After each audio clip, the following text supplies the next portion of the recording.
అందరికీ నమస్కారం. శ్రీమాత్రే నమః.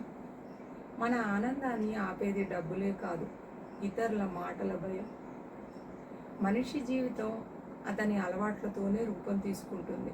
కొంతమందికి అలవాటు ఇలా ఉంటాయి: అతి శుభ్రంగా ఉండడం, చాలా అందంగా తయారు అవ్వడం, చిన్న ఇల్లు అయినా చాలా అందంగా మార్చుకోవడం, ఎక్కువగా మాట్లాడడం, మంచి విషయాలు చెప్పడం, ఇతరులను మోటివేట్ చేయడం.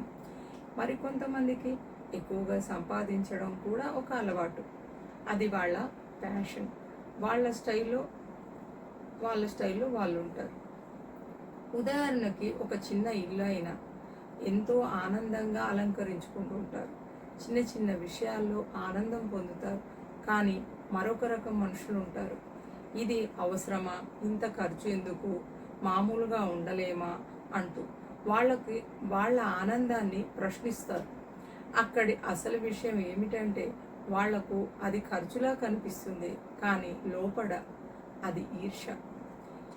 ఇంకా కొంతమంది నిందించడం మొదలు పెడతారు, శాపనార్థాలు కూడా పెడతారు. ఎందుకంటే వాళ్లకు ఒక ఫీలింగ్: నేను చేయలేకపోయాను, వాడెందుకు చేస్తున్నాడు. అక్కడి నుంచి అసలు నష్టం మొదలవుతుంది. వాళ్ళ మాటలు విని మనల్ని ఆపుకుంటాం. తయారవ్వాల అనిపించినా ఏమంటారో అని ఆగిపోతాం. ఇంటిని అందంగా పెట్టుకోవాలి అనిపించిన డబ్బులు వృధా అంటారేమో అని వదిలేస్తాం. మనలోని ఆనందం మనలోనే కొట్టుకుపోతాయి. చివరికి మనమే మన జీవితంలో జీవోత్సవంలాగా మిగిలిపోతాం. కానీ మన జీవితం వాళ్ళ చేతిలో ఉండకూడదు.